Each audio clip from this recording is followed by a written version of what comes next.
Members of the jury, now that you have heard all of the evidence to be received in this trial and each of the arguments of counsel, it becomes my duty to give you the final instructions of the court as to the law which is applicable to your determination and which will guide you in your decision.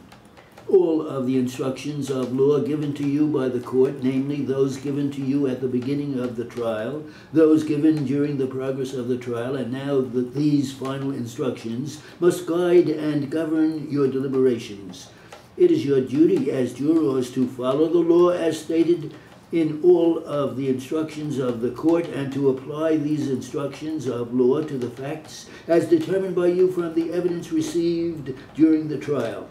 You are not to single out any one instruction alone as stating the law, but you must consider the instructions as a whole in reaching your decision. You also should not be concerned with the wisdom of any rule of law.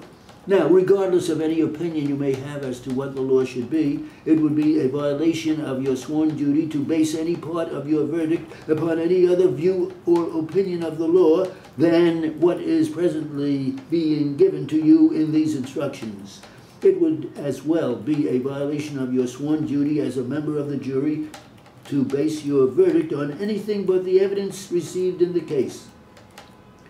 You were chosen to be jurors in this case in order to consider all of the evidence heard and to decide each of the questions presented by the plaintiff in this complaint and the denials of the defendant in its response. Now, all testimony or exhibits put forth to which an objection was sustained by the court and all testimony or exhibits that were struck by the court must be ignored. Things you may have seen or heard outside this room are not evidence and must be ignored by you. The questions of the lawyers are not evidence. Only the witnesses' answers to those questions are such.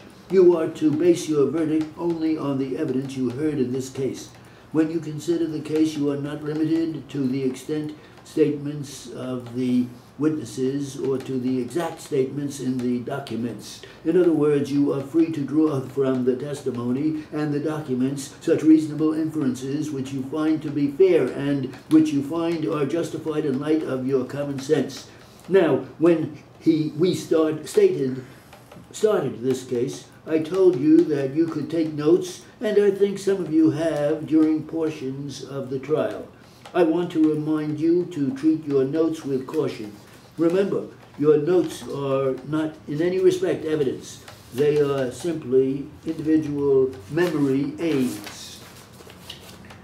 In your deliberations, you are not to exchange your notes with anyone else. Whether you took notes or whether you decided against it, you are 8 equal judges when you go into the jury room. During the course of the trial, the court occasionally asked questions of a witness. You should not assess that the court holds any opinion as to the matters to which the question may relate. The court may ask you a question simply to clarify an area and never does so to assist one side or to hinder the other. Now, if any reference by either the court or by counsel to the testimony or to things that are in the documents does not fit with your own recollection of that evidence, it is your recollection of that evidence which should control in the case, and not that of the attorneys or of the court. Again, you are the judges of the facts. You wear the black robe on those points in the case. Now, there are 2 types of evidence which are given in a trial. They are called direct evidence and circumstantial evidence.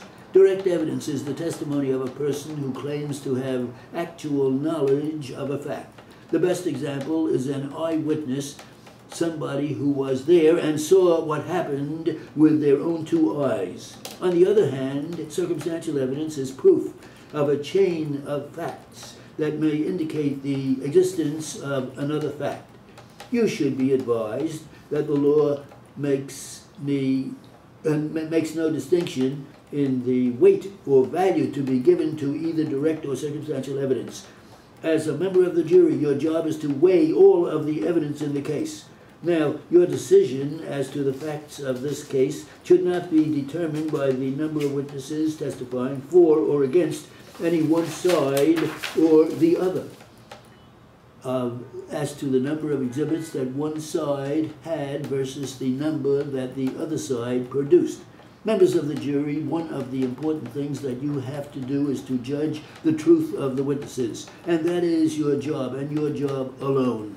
You are to decide the truth of each witness called to testify in this case, and that includes the witnesses who testified on video and those who were here live in court today.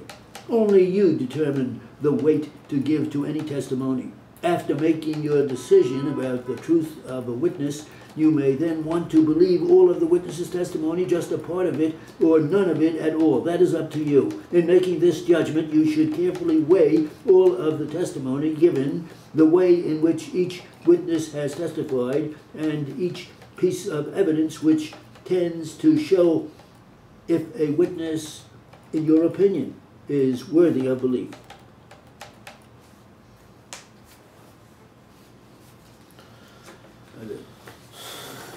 It's okay.